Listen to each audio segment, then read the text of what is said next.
And welcome to the Melbourne Mayor Monday podcast. Jesse, your co-host and producer.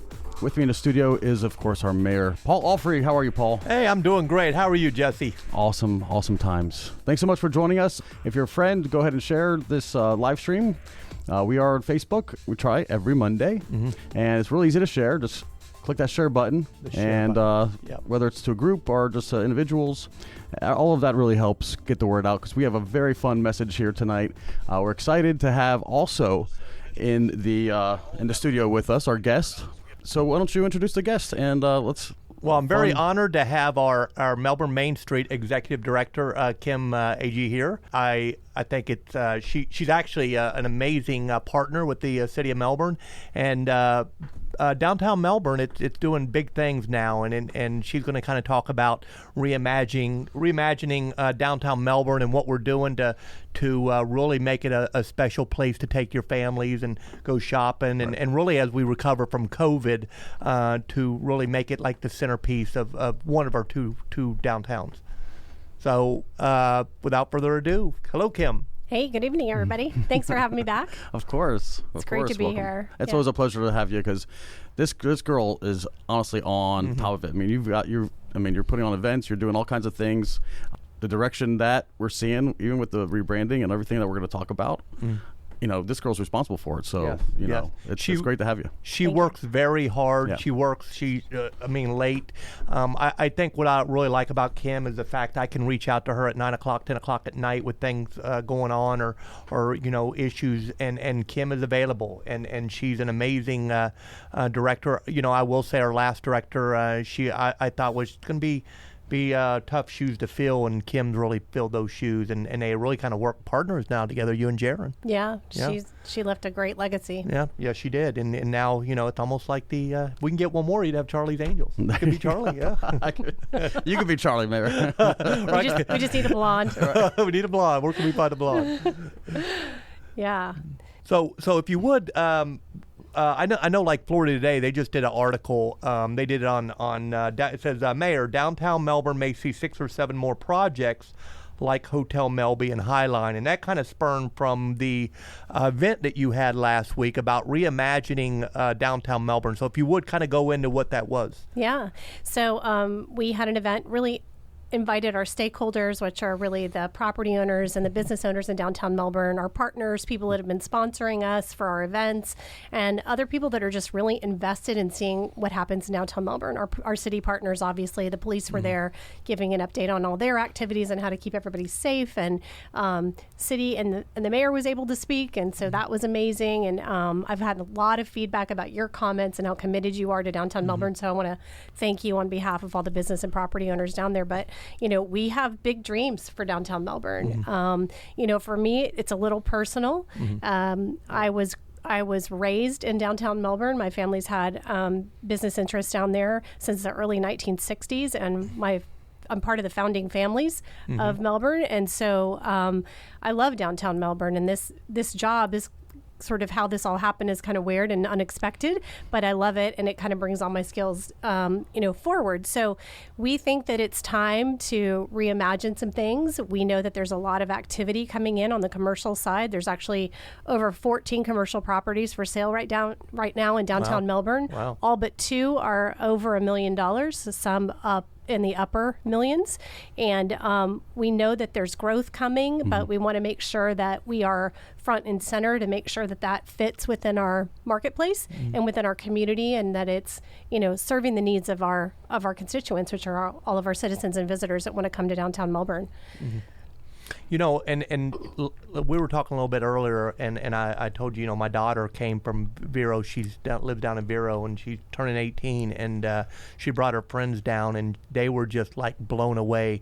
They got to go and eat up on the Melby and charge up my debit card, and that's how what the kids do. Yeah, yay! But they were like blown away of the nightlife and the restaurants and really the vibe of downtown Melbourne coming from Vero, and I know that matter of fact, a lot of people don't know the Vero mayor, his wife works in Melbourne, and they're kind of like from Melbourne, or they have like business interest in Melbourne, and so I talked to him, and we talk as mayors on challenges of downtown. I've got a good relationship with the Kissimmee Mainstreet folks, and so seeing what our Melbourne Main Street and what we're trying to do, especially as we recover from COVID, we're really trying to bring a vibe, a good economic development.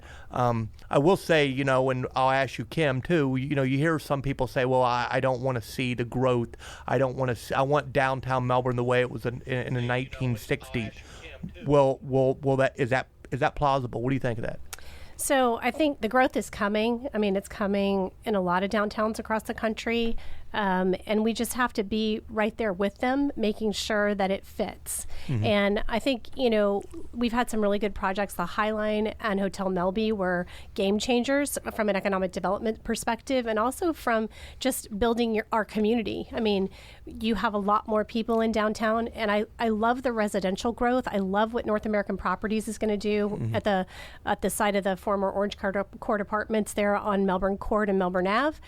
Super excited about that. I was just talking to them this week about what they're doing and the timeline, and having another 200 or so apartments down there is it's adding more density for us, more residents, and so it's going to change. But you're going to see more families, you're going to see more pets, you're going to see more demand for different types of retail. So I think it's refreshing, and it's going to really, really change things, but for the better. Yeah.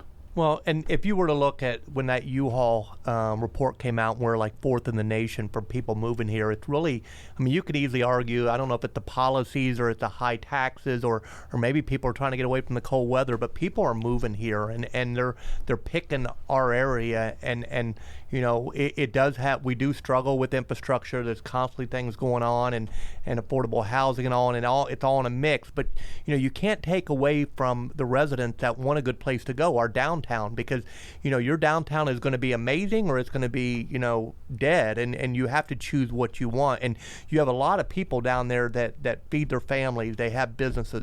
That's their lifeline. And so we have to look at that as well and make a good place for our families to go. And like my daughters, I don't want them running off to Orlando. I like them to stay here, and go to school here, go to Florida Tech or something. So,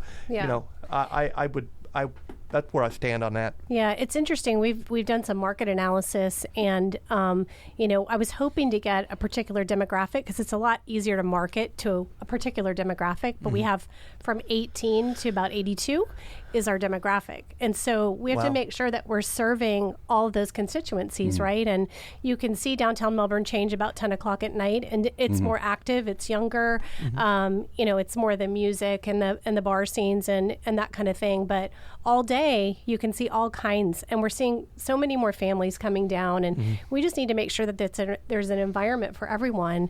And we're getting a lot of out-of-town visitors. I know that when you posted today, one of the merchants downtown commented that she asked where people are coming from, and they're coming from all over. Right. We're a destination. Well, I think just in the last probably 2 weeks, I've got 10 to 15 followers from the UK that are coming here on trips. You see them say, "Hey, I'm coming in June," and and my thing, I want them to come and shop in Melbourne and spend a little time in Melbourne instead of jumping on a bus and going to Orlando, because you can't go to Mickey Mouse World for a week. You can't do that. I can't do it for more than 3 days. Not for 2 weeks. Yeah, exactly. So to come here and spend spend some time and seeing what the Space Coast has to offer, and not where else can you go and go on a rooftop and see rocket launch or see the ocean and the site. So it's very exciting to me, especially when I spoke the other day and we were talking at your event, and I was really kind of amazed at now the rebranding of downtown Melbourne. Kind of take us through that and what you envision and what you've done. Yeah, we spent the last year, as we said, we started with a market analysis. We started with talking with downtown merchants about how they were feeling about downtown, what's important, and really tried to hone in on what we need to be able to make a mark across the globe for people that are coming here to visit, and also for just the regular people that are living in our community. Continue to make it a destination, continue to make it fresh, have all kinds of different things going on. I mean, we're talking about some of the groups that are coming down and going to be performing in some of the establishments downtown. I mean, these are amazing concerts and music scene, and that's what makes vibrancy in a community too, that it's a destination for people to come. And we have some of the best eating establishments. We have almost 40 places you can eat and drink in downtown Melbourne. Wow. And all kinds of nationalities. We have French, we have Italian, we have Gray Bellies. If you haven't had the crab cake there, you're missing it. Pub Americana, just all of the stuff down there. And there's something for everybody. Ice cream, all the things. I think it's also really cool. We have about 9 experiences downtown, and I think people don't realize that, but you can throw an axe or make a candle. Hey, you hit the bullseye. I've got a video of you hitting the bullseye on the axe throw. I did. I cut the ribbon. Yes, it was a ribbon cutting. Yeah. That's what you're supposed to do. I learned never to make you angry when I watch you throw the axe. I'm not making her angry. That was my first night. I'd never thrown before. I know that. That's what's scary. You're like, you wore it out, Yeah. It was super fun. You told me you were going to put me on your team. Like, what happened? Where's the team? There's a Tomahawk team? No, he was like, I'm going to form a team, and you're on my team. When I do, you'll be on it. Okay. But yeah, All-Star. Yeah, it's super fun though. There's so many things you can do. You can go to Board and Brush. You can go to the escape room. You can do candles or paint or pottery. There's all kinds of things, and it's just people are spending more time, and there's all ages, which is great. Right. Yeah, my middle daughter, Maddie, she's 16, and she just went to the pottery and did that with a lot of her friends from O'Galley High, and they really enjoyed it. Commodores. Go Commodore. See, that's funny. I had a comment today. Somebody's like, hey, downtown Melbourne, there's more to Melbourne than downtown Melbourne. I will add, you and I are both graduated from O'Galley High School. Yeah, I'm an O'Galley girl. Yeah, so we're committed to downtown Melbourne because Melbourne, that is one of our downtowns. And what I envision as mayor is the vibrant downtown. I think you're really hitting it out of the park with the new website, the direction, what we're trying to do with the new lighting, and really make it a place where even after COVID, that knock on wood, let me knock on something real quick, that after COVID that you really get out with your family and walk around and experience that, and people will come from other areas. If you're in Sebastian, if you're in Vero, a lot of those people come up and they want to go to downtown Melbourne. And I'll have this in the future, but like my envision of like downtown O'Galley would be like a massive arts district with you almost have 2 different vibes that you can go. I did downtown Melbourne last week, and I want to go to downtown O'Galley and they're not going to be the same. No, and O'Galley's a special place. Yeah, they've got a very vibrant arts district. So that's coming too, and so I would encourage anyone to check out the website, what you've done. That is downtownmelbourne.com. We can browse it real quick. Yeah, browse that real quick. Yeah, we spend a lot of time making sure that everybody could get their answers in one place. We are connecting you with all the businesses in downtown. There's actually a directory online. You can sort of search by shop or play or explore. And also, we spend a lot of time making sure that we're connecting to the waterfront, because I think a lot of people just come down New Haven Avenue and don't really realize that our downtown expands down to the waterfront. So, you've got Riggs Outpost down there where you can come and get all your bait and all your gear. You could rent a kayak. You can rent a pontoon boat. You can spend your day on the lagoon going through the marina. Ichabods, all the things that are down there. Alambia and our new Drew's Brews, if you haven't been. No, I've heard good things. Super fun. Yeah, I've heard super good things. Fun. Yeah, he's great. He's a great chef too. So they've got a lot of, like a full menu now, which is really different. I'm going to have to stop by. Yeah, definitely stop by. Tell them we sent you. Well, and I will tell you, downtown Melbourne has been very successful with the Hotel Melbourne High Line. One of the things that I've been working with the Brevard County Commission is getting the parking garage for downtown O'Galley. And we actually used, when I went to the commission, I used the numbers. Look, this is factual. The numbers from the Melbourne and the High Line, they're showing the tax base and the growth, and all the commissioners agreed with me that, the numbers are right there. So it's been nothing but a complete success. If you haven't been on top of the Hotel Melby, you're really missing out. There's no view like it in this whole entire county. No. Yeah, the Landing rooftop is special too because it's a third party. Yeah. And I'm actually been talking with Mr. Jones to get in here and learn more about some of the things. But like people like him have that, they global vision. Exactly. They have a lot more Yes. of where they're coming from. Like he does a lot of hospitality out in Vegas, and just a couple chats we've had. I mean, trust me, there's a lot of people that want to see this place be on that competitive level. Yeah, and it's really great to work with a staff like that. That's really expansive, and they're really open to ideas. We're going to do our second flavor experience there. We hosted that in May of last year. We'll do it May 14th on a Saturday, and we take over the entire lobby and the rooftop that night for ticketed attendees, and they have come to the table this time. It's going to be exceptional. It's going to be a Mediterranean theme, which is something we're going to change it because it's a flavor experience. So every single year, a different set of flavors. Oh yeah, you got it. And he's partnered us with Bacardi, and we're going to have Bacardi pairings and craft cocktails and some other special surprises. When you get people in that industry, they do have these connections. And I thought it was like, well, I mean, having all the meeting space on the top floor, I mean, I thought it was like a lost opportunity. Like, wouldn't you want to put like a big penthouse up there? Some really nice rooms.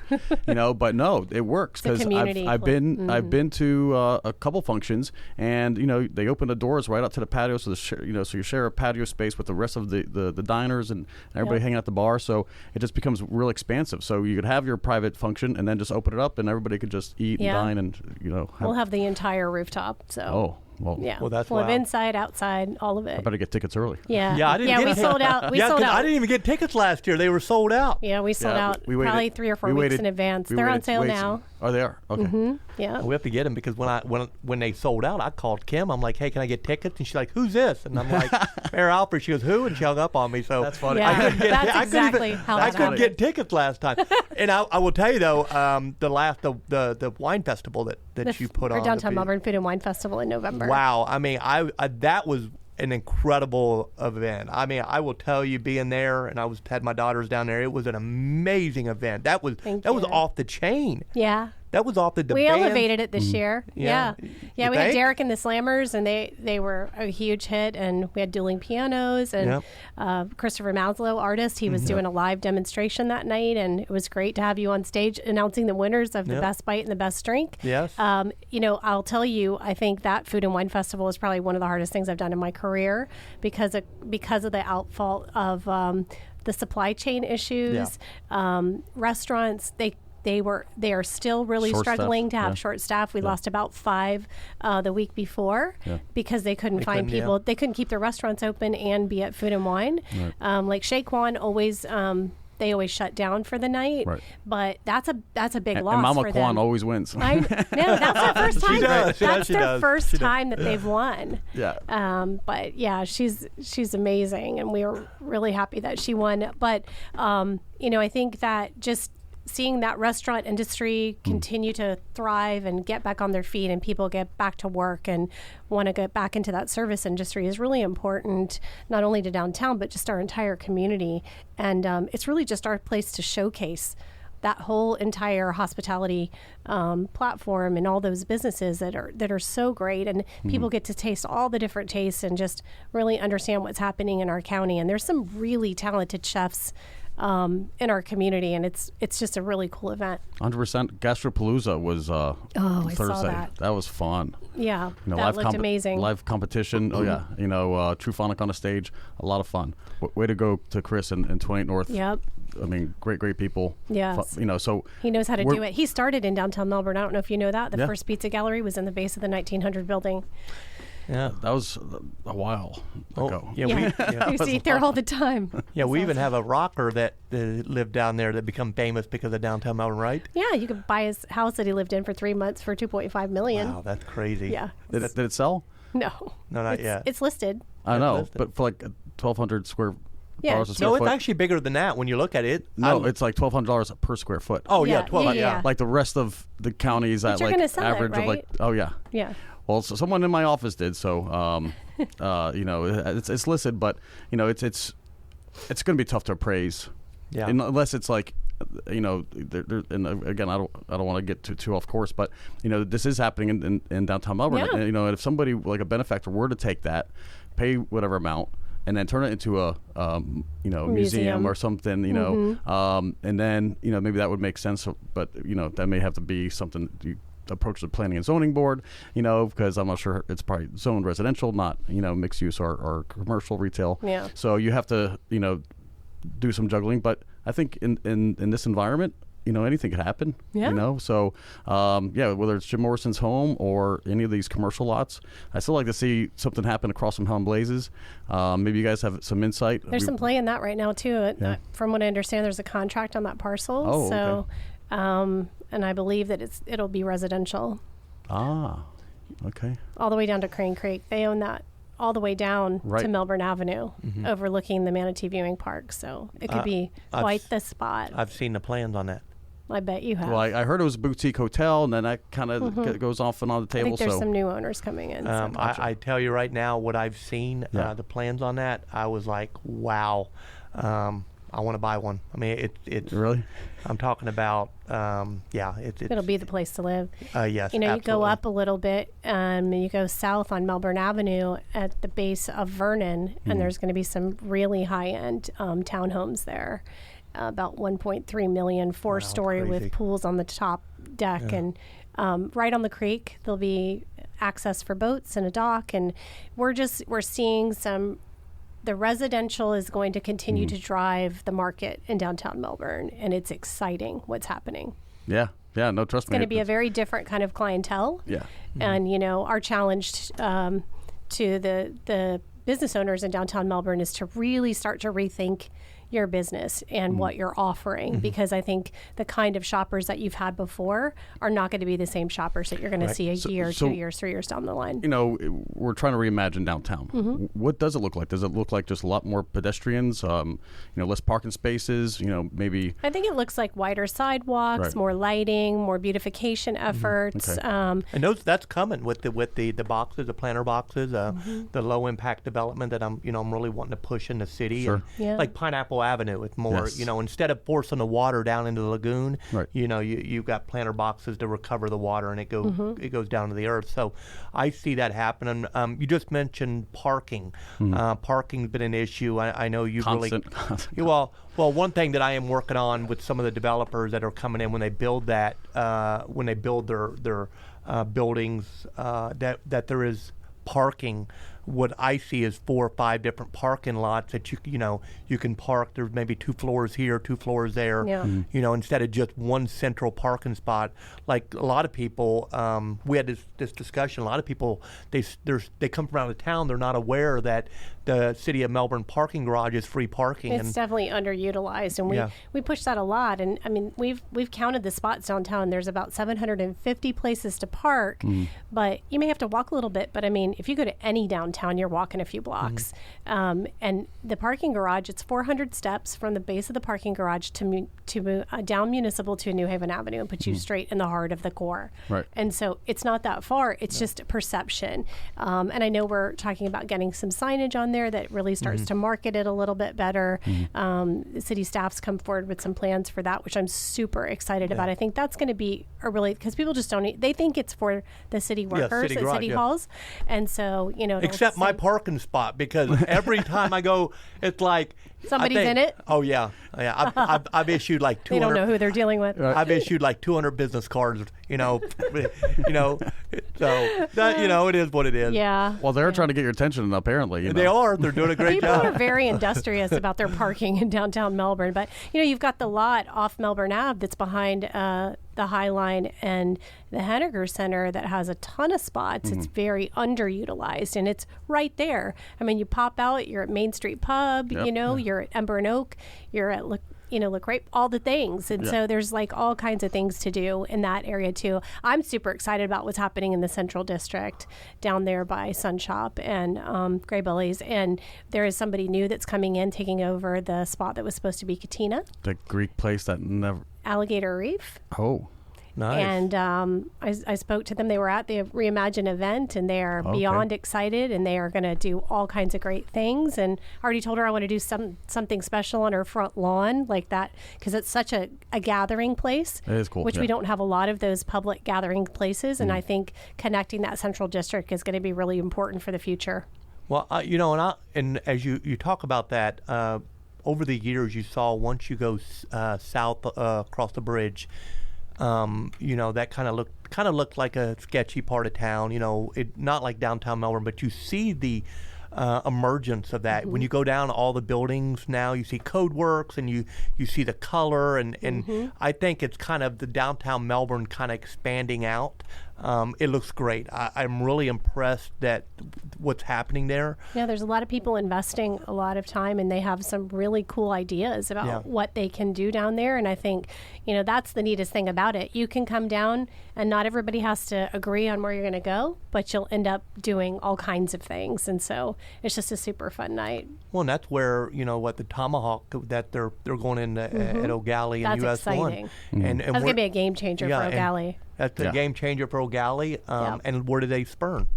They spurred right there. Yeah, in downtown Melbourne. So it's you're talking about high tech companies. We have an abundance of high tech companies in downtown Melbourne. It's very interesting. One of them is Cromulence, and the CEO actually serves on our board, and he's super invested. He's from here. He's grew up here, and he loves downtown Melbourne. He wants to continue to grow his business, and he's competing with Apple and some of the major high tech corporations. They do cybersecurity, and these people just want to live in a place like this. So they need more residential, right? Because they want to just live in a walkable community and be able to walk to work and just pop out whenever they want. And go to a restaurant. Yeah, and there's just all kinds of things, and get what they need when they're shopping, gifts or do whatever. And we've got some really cool companies doing some really high-end, high-tech stuff in downtown. So they're kind of in little pockets here and there. So one of the things I do, on my podcast, it is sometimes raw, and we do ask tough questions, and I never do want to do a podcast where everything's wonderful. So, and it is wonderful. Jesse, he's going to ask you a really tough question, so hold on. What would you like to see? What is your vision? Or your board, the Mainstreet board, what would they like to see in downtown Melbourne? Some of the changes, like in the future. Yeah, I think for us, the wider, brighter, more beautiful sidewalks is number one, and that's gonna, it's gonna take some time and a lot of effort.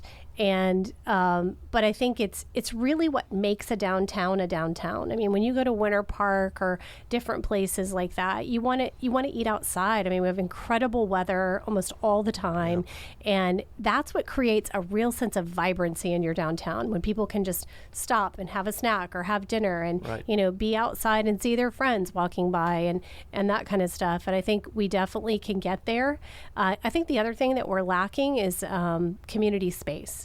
It wasn't planned for like community space, right? So there's no real places to do that. So as we're looking at that, we'd like to reimagine some places we could pop up and maybe do like a lunchtime live, like have live music at lunch on a Wednesday that might be slow for the merchants, or a Tuesday or something like that. Give people a reason to come down on the days that they don't typically. We're very, very busy Thursday, Friday, Saturdays. Right. But we really want to have that 7 day a week, consistent flow of people coming into downtown. So I think for us, that is like lighting, like you talked about, and I know that's one of your top priorities. And the lighting and the safety is number one. We know that, and you got to have a safe place, and we're all working on that. And I really, really want to commend you for taking a lead on that, because it was one of our top things that people were talking about reasons that they wouldn't, what a barrier would be to come downtown, is that it's just too dark. And so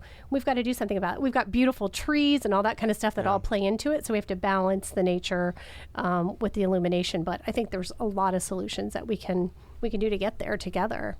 Yeah, and that's important to me. I know, like I put a social media post out recently about, the city, we're changing all the lights into LEDs, and there's over 4,000 of those lights, and that's something in downtown Melbourne that we do have to have great lighting.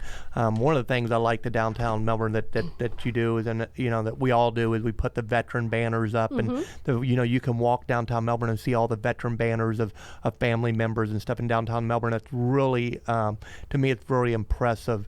Not only on the aspect of we salute and we love our veterans, but it's something that it shows that downtown Melbourne supports our men and women in uniform. So that's really cool. And we have a lot of veteran-owned businesses in downtown. Yeah, I bet. Yeah, we do. And so that really touches their heart too, and they're really into it. And I think you might see this year us doing something in concert with that when that period of time, and I think the merchants are going to come forward. Nice. That's interesting. Well, real quick question. So how many, businesses do you have in downtown Melbourne, do you think? So when I started 2 years ago, we had about 130 in our database, and we're almost at 300 that we've identified. That's more than double. More than double. 120%. Yeah. So I'm not saying that that was all growth. It's just the organization has identified. Right. Okay. But we have had a lot of businesses come in. We've probably had 20 or 30 businesses come in since COVID. Like, it's crazy. My biggest challenge is there's way more people that want to be down there than we have space for. Right. And so, we're never empty very long, right? There might be a parcel that might come up and, it never even goes, you don't even know. And we're sending people to the owners and making those connections so that they can fill those spaces up. Yeah, I'd like to find the owner who has that cute little space right between Meg O'Malley's and Fubar, because I think that is a underutilized space. Diamond in the rough. They own a lot of property I'm downtown. Sure it's just you have two nice establishments, and then you just have like a void. Yeah. It's just like it's. I know they've been making investments and here and there, so we'd like to see that revitalized too and reimagined, because it is a core spot in downtown. It's pretty well. Like you're, we're not building any more blocks or streets. Where we're at is where we're at. Yeah. And either you have to go into the residential neighborhoods and start rezoning and tear down, or that's really left. Yeah. I have a kind of feeling that a lot of that Crane Creek riverfront will eventually be torn down, and you'll see some bed and breakfast and other things. And we have the townhomes that are coming in. Yes. Yeah. Well, beyond that, but I'm like, it's going to be like some retail. Well, just using that Crane Creek, frontage. Yeah. Because everywhere, whether it's Miami, Fort Lauderdale, Tampa, everything that's waterfront has like a very vibrant scene. Right. And people just like a little esplanade down, along the water. Agree. And that's why we're working really hard to connect to the waterfront. Yeah. I tell you what, one of the reasons I'm in awe is, for years back, 15 years ago, working as a Melbourne police officer, I'd go to some of the calls at like the location they just tore down there at right there by the water. Orange Court Apartments. Yeah, and I went to a lot of calls there, and that was in a rough place. And to see now the plans of what it's going to be and how the downtown is changing. And as mayor, I take a lot of heat on trying to clean the city up, but I'm not phased. I'm going to continue to do so. Our downtown Melbourne and our city, not just downtown Melbourne, our city is going to be safe. Yeah. Our residents deserve a clean city. They deserve a safe city, and really they should be able to let their children, like I let my daughters, go down to downtown Melbourne and not be in fear, because as any city around the country, as you get into big cities, there's that kind of worry, because we're parents. That's what we do. We worry, but as mayor, it's kind of, I'm in awe to see the change in what's coming in, and really the investments in downtown, or the money, people that are they're starting the business. Like I said, you would never think that you have all those new businesses coming in. The Axe Place, I can go down the list, but right after COVID, and especially at a time now where we now have Amazon. Now Amazon's another animal that's here off Sarno. That's their last mile concept, where they're wanting to you order the package, they deliver it that day. And I would tell anybody downtown Melbourne, like the shop merchants, I'm a business owner, and I've been one for a long time, and you have to always change the way you do business, and maybe your hours, and and the way you market. So if you ever just stop and do nothing and if you don't change your business, you're not going to last long. So one thing I know that you do is tell all the other businesses, look, you need to do this, you need to do that, and you really are, you're pushing, these people to change, because people don't like change. But it's very important to survive, and we're seeing the growth and the change in downtown Melbourne. I can't commend you enough for the job you've done, and Thank you. And I tell everybody, I lean on you. It's as mayor, there's so much going on, and I'm comfortable where I can, like I said, call you at 9:00 at night and say, well, what's on the list? Lighting. Well, let's get the lighting done. Right. So, it's really a blessing to me as being mayor, because I'm a mayor at a time when economic development is off the chart. I mean, we're getting hopefully, knock on wood again, we're getting over COVID, and people are going out and they're investing in their community, and so it's a cool time for me and to be mayor and just try to keep up with everything, and really I couldn't do it without you and the rest of your board and the O'Galley folks, and, so absolutely, we're all in this together, and we love our community, and we love all the business owners and the people that have invested in our downtowns, and we've just got to keep them vibrant and interesting, and I think they'll continue to grow and always have new things that are happening, which is super exciting. Yeah. Well, again, it is events. It is those attractions, those things that don't happen too often that drag people out, because, if you're a restaurant, you don't change your menu, you're not really inviting them to come back over and over again. Right. So unless you have like a little gimmick or novelty, that you're offering, you're not going to see a whole lot. And as someone with a downtown, we have the venues. There's no reason why we can't do big things. One of the highlights from the art district was the Space Coast Music Fest. Mm-hmm. That was a lot of fun. Yeah. Had to join the board because I'm like, well, if we could do this over and over again in multiple areas, right? Because I think the avenues, there's potential there, and in Viera and especially Cocoa Village, they have a very vibrant scene as well. Some really fun bars, good venues, and so we just have these really cool epicenters, and as long as we don't conflict things, like have, which is really as hard. long as we're communicating and not so having like two great things, on the same day. Yeah. But beyond that, and I think the people are here. The people, want things, and people will show up if you put it on. And music is always that connector too. 100%. Yeah. Oh, yeah. Which is super cool. Yeah, the concerts have been really nice. I talked to people from other cities, downtowns and stuff. I tell you, I'm very proud and pleased of the work, the reimagining Downtown Melbourne, the DTMB. I think it's outstanding, and the website is refreshed, and all the merchants are on there. Your staff has done a great job, Kim. I mean, thank you. You guys have hit it out of the park. Again, I would tell everyone, you get a chance, go to downtownmelbourne.com. And we have a lot of people with TUI lands. I am super excited TUI about lands in this. 23 days, and we're going to have a lot of visitors, and we're going to see a lot of English visitors in downtown Melbourne, and we think we're going to get them on the backside. I think they're going to go to the Disney parks and Universals and stuff like that, mm-hmm. and then when they come back a couple days before they're ready to head back, and they're kind of exhausted and want to relax and maybe take a little kayak on Crane Creek in the river and hang out by the marina and just stroll downtown. We think that that's going to be an absolute market for our merchants, and we've been communicating that and hope that they will be prepared for them, because that's going to be a very different constituency than we're used to, and there's going to be a lot of people. It's going to be 130 something thousand a year. Well, it's going to be 100. They're expecting about 135,000 this year, 175,000 next year, and 2024 over 200,000 visitors. Now the breakdown is like one third of the people coming are going to get into a car and drive around.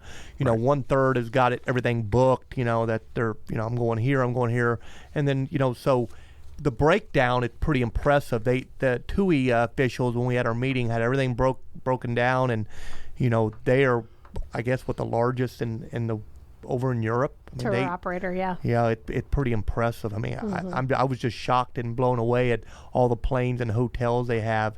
Now, they don't have any hotels here, so they're partnering. I think they've done 5 or 6 already. So they're setting all that up, and we're going to see all the visitors. So I have to give a shout out to the staff at the Melbourne Orlando International Airport, because they've been working on this a long time, and they're doing everything they can to make sure that these visitors have just an absolutely exceptional experience when they land. Now, remind the audience, because I get confused as well. Is it going to be nonstop, like twice a week or more often? Every day. Every day. Like 1 to 2 planes every day. Mm-hmm. Oh. Plane full. Every day, 2 a day. It's a game changer. Yeah, 2 a day. But it's nonstop from was it Heathrow? The UK. There's 7 airports. Oh wow! So they're going Ireland. There's Ireland. There's probably England. Wales and Scotland. Yeah, there's 7, and like I said, there's like 2 a day landing. You'll see the plane. Yeah, you'll see the big planes, and they're the Dreamliners or the they're giant, the really big ones. They're the big ones, and That's exciting. I think some of them are smaller, but most of them will be big when they get full capacity. International flights require a lot of plane. Yeah. Yes. And seeing the terminal expansion for the airport, I sat on the airport authority board, but seeing that and the airport is amazing. What we've done. See, in the past, you had like a you had Delta there, and everything was plastic, and it was stuck to Delta. Now they can hit a button, and it's all electronic, and the sign changes to Allegiant, and then the computer will pick up Allegiant. So that gives us the ability to attract, more flights and get more flights. I mean, and it's just American, to push a button. like there's so many more choices now than there used to be. Well, and even when you go in, there's facial recognition stuff. I really can't talk. I was kind of like, really, but it's kind of like you go in, and now where you go in, like some of the airports, TSA is there, everything's behind. You don't even see them. You go through it. That's awesome. It's really state of the art, and it's going to be the place to go. Because I would like to fly out more out of Melbourne, and instead of driving over to Orlando or something. I think most people would. Yeah. Because now one thing that I like our staff did is when you go to the new reception area in the airport is we use local beers. You'll see all the local beers. You'll see Intercoastal. You'll see Helen Blaze, and so you can get. You're from England. You're getting a local beer, and that's cool. So we're really pushing our without even leaving the terminal. Yeah, without even leaving the terminal. That's right. Yeah. So we're going to give them the real experience though. Yes. When they come downtown. Yes. Well, I mean, listen, it's a very cool opportunity for Meg O'Malley's to either like rise or shine, right? Because if you have all these Brits and Irish coming over and trying your stew, it better be really good, right? I think they're going to be okay. That's not I think they'll be all right. They're pretty shiny already. Yeah, they're pretty good. They know what they're doing over there. They do know what they do. No, it's my favorite Guinness pint. They know how to pour it, and it's just so creamy and delicious. And I'm talking about it, and now should have brought some. I know, right? You got a tap over there, don't you? I wish, right? You had a tap there, Yeah.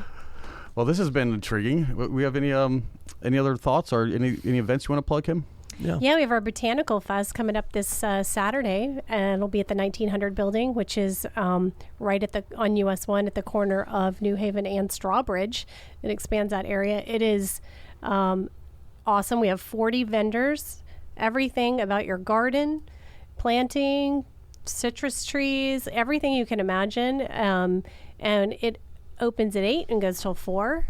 And it is one of our most popular events. It's beautiful, absolutely beautiful, and the weather's supposed to be exceptional. So we're really, really excited. I'll be down there. I'll definitely be down there. It's really fun. This started at FIT and their botanical gardens, and then they made some strategic decisions to not do those types of things and focus more on their educational platform. And Darren actually approached them and said, we'd like to move this and take it into downtown Melbourne, Melbourne Mainstreet. So we've been doing that for 6 years. Not for nothing. If you haven't been on the FIT campus and checked out their like little nature trails, the botanical gardens, beautiful. Yeah. It's exceptional. Yeah, it's a hidden gem for sure. Yeah, I would. I'm a big fan of epiphytes. For those who don't know, orchids fall into that kind of class. So anything like air plants. So I'm always looking for like a good specimen or two. I have one that might need some help. Oh yeah. I don't do well with orchids. I don't know why. Well, they're really low maintenance. I mean, you just got to hang them in a tree where they belong. Yeah, and the root systems get anyway. I'm a big fan. They do love trees. I do. I always look for those more or less. Those and succulents for some reason. That's because those are low maintenance. We have succulent vendors that are coming. You're not going to believe it. Mm-hmm. Yeah. You gotta come. All right, we'll be there. You can't miss it. We just did a sip and shop. Is there? No, it's free. Open to the public. Free. Mm-hmm. So 4-letter word, free. Free. You said the F word. I did say the F word. Wow. So there's no wristbands, no nothing. No, just buy from the vendors. Right. I mean, that's all. That's what it's really all about. Is just to, we have vendors coming from all over. There's local people from out of the county that come. That this is one of their favorites. They love it here, and people really plan their year around. It's the perfect time to get ready for the spring planting and all the stuff. And so. And then everybody seems to be participating in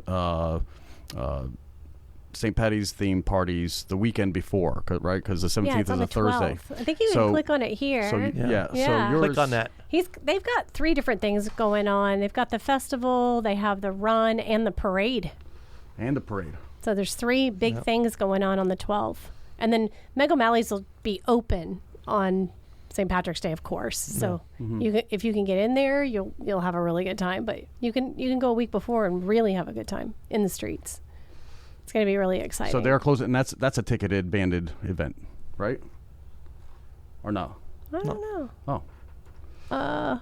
I'm sure they'll have like live music and everything else. I'm not sure. I think the streets are open, and you probably buy from the different beer vendors and food vendors and things like that. So they got parade at 9:30 to 11:30. Mm-hmm. Shamrock Shuffle 1 miler 8:30 in the morning, and then the St. Patty's Fest is from 8 a.m. to 2 a.m. Yeah, that's a lot of beer. Jesse, you need a ride home? You need a ride home, Jesse? That's a lot of corned beef and beer. We Uber on St. Patty's Day. Yeah, we really highly recommend because a lot of the streets will be shut down too. You should absolutely ride share or just get a room at Crane Creek Inn or Hotel Melby. Yeah. I like it. Definitely going to be the place to be. I can't believe that they, Hotel Melby on the weekends they're sold out. Oh yeah. So I had people tell me a while back, they won't fill half those rooms. Oh, they're doing well. Yeah, like it's a great location too. I mean, when you think about how the close proximity that we are to the airport, it's without being the Rialto, which Rialto is a nice property, but let's be honest, you can't go down to the lobby and then have everything at your disposal. We have a lot of nice hotels, but there's nothing like being right in the heart of downtown. Exactly. And I'll tell you what else is happening is there's a lot more Airbnbs that are in downtown Melbourne, which is really kind of cool. If you look it up and on the different, VRBOs and Airbnb and that kind of stuff, you'll find some really cool houses that people are buying and renovating, and people are coming. Yeah. They're coming for different things, and so that's exciting. That's very exciting. But Melby, you got the landing rooftop, you got Foxtail on the lobby, and then of course everything else is like right there.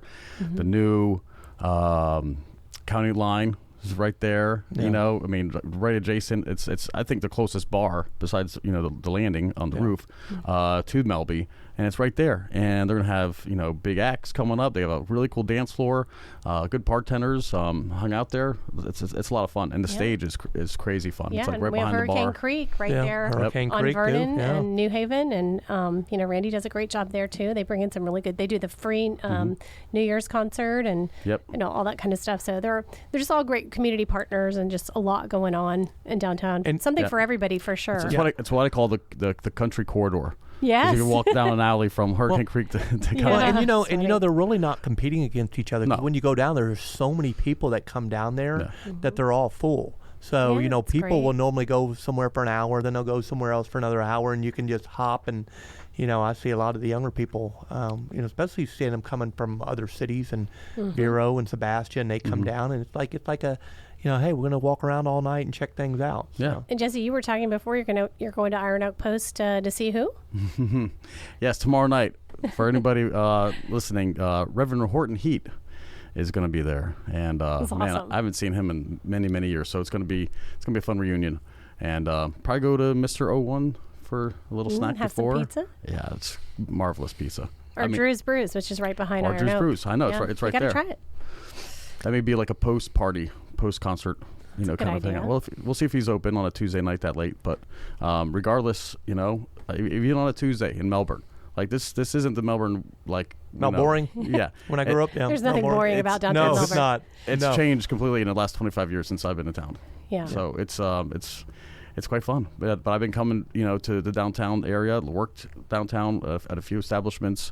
I think we all, a lot of people listening out there, and I think we all have this, a little affair, a little affection towards our little it's growing, a special place. Yes, little space. It's also really amazing. I think there's like 20-something attorneys downtown. We have dentists, chiropractors. Oh yeah, a couple real estate offices. Lots of spas. We do have a couple of those. Yeah. What do we have? What was it? I missed it. I think there's some real estate people down there. Yeah. But no, there's, it's every different kind of business. It's very much a melting pot of commerce that's happening in downtown Melbourne. And I think that's really cool too, because it's not just retail and it's not just bars and restaurants. It's it's galleries. It's a civic theater. Yeah, we have some incredible We have a Hennigar art. Theater. We have the Hennigar Center. Yeah. We have the Melbourne Civic That's what I'm saying. Theater. It's like, we have Strawbridge Art League and Upside. There's just so many things to do. It's really cool. Yeah, I don't think there's anywhere like it around. No. I mean, around any of the counties nearby. I really don't think. I mean, a nearby downtown may have, maybe like their style, but there's, like you said, it's a melting pot in downtown Melbourne. It's amazing. It's a great place. It's a great place, in my opinion, for City Hall to be. Yeah. That's true. Yeah, and big congrats, like Alan Rucava. Tony, he's been at that location for I think we just celebrated 13 or 14 years of them being there. So, I mean, there's longevity there. Tony with Executive, he's been there, changed locations, improving location. I mean, the new cigar bar. He's a property owner. Is gorgeous, so. It's one of the most beautiful bars downtown, isn't it? It's really amazing. Exceptional. Yeah. So, yeah. I think I've done all my cheerleading tonight. What would you say to visitors or just or business owners looking to come, and then we'll maybe have an exit? People that want to invest in downtown Melbourne? Yeah. And Either start a business or anything? Just come talk to me. I'll tell you all the great things and introduce you to some property owners and different people and walk around, and we'll just kind of get the flavor and see what you're trying to do with your business and see if we can help you launch in downtown. And how do they contact you? They can email me at kim@downtownmelbourne.com. There you go. And I will say, I'll piggyback off that. I started several businesses, and I even started one during a pandemic. I don't think there's a better time now with us coming out of COVID to start a business. I mean, this is the time to be with the growth. With the visitors. It's an amazing time, and it's time to capitalize. It's about location, but it's also about timing. And, Kim, you and your staff and our city staff, we put the ball in motion, and we really kind of developed the environment for us to flourish. And I would say if you ever thought about starting a small business or something, It's a lot of resources at your fingertips. I mean, the city staff is great to work with, and we appreciate our partnership there and trying to get businesses launched and have new investments come in, and we're there to help you, and we have lots of connections with people and try to get you plugged in and up and going. Just have to find you some space. Yeah, I mean, you got the chamber right there as well. Yes. So you have all that resource in downtown. I'm glad you said that. Can you imagine? Right? And I'm sure Michael Ayers, he would have been like, "Why didn't you mention the chamber?" Yeah, that's a big anchor for us in downtown Melbourne. Well, not only that, and then right down you have Jaren's Groundswell and Groundswell Startups. Yeah. So it's almost like you'd start. That place is crazy. That's crazy. Well, when you go in there, they spun off the Tomahawk Robotics. Yeah, but when you go in there and I toured, Jaren, and she's really up on it, and I toured a little while back, and I talked to the Tomahawk guys, and they had a lot of the stuff they were doing, and to see them go into that big building, but seeing all the little startups there, they were actually printing, they were 3D printing the gutter stuff, and I'm watching them print stuff. I'm like, this is amazing. They had like phone booths with people can work. That's where they can have their private conversation. Yeah, it was pretty neat to see that startup. And before, I want a phone booth. Yeah, I want a phone booth in my office. We'll get you one. Yeah. They're not cheap. Look it up. Maybe we'll have one of our English brethren. I think we go to bring one from London. I think we go to Orlando and take a couple. They'd never know it. I'm not going to be a part of that. Okay. Sorry. You did not hurt. I cannot support that. Well, listen, real quick, I want to thank you for coming in tonight and talking about downtown Melbourne. It's a special place, and there's so much going on. And again, I was just during this reimagining downtown Melbourne, I saw some of the stuff you were doing, and it's blown me away. And I really want to commend you, Kim, and the Melbourne Mainstreet board. And we're really working hard together, and all the businesses appreciate it. They really do, because to them, again, this is people's livelihood. It's what they've worked all their lives for, and to see Melbourne prosper as it is, we do have a lot of work to do with the lighting and the sidewalks and other issues. But you know what? We're working on those challenges every day. Yeah, together. And I want to thank you for coming to our board meetings and really engaging with us. And, I do want to give a shout out to my board. They work tirelessly for a better downtown and for the businesses down there and the property owners. And, they really have that vision in mind and making sure that we have the best destination in our state. And we do. I think we really do. I love it. Well, once again, share this message. Tune in every Monday. And until next time. Yes. Thanks, Jesse. And thank you, Kim. Thanks, Jesse. Thanks, Paul. Out. I can do that, right? We're out. I don't know, can you?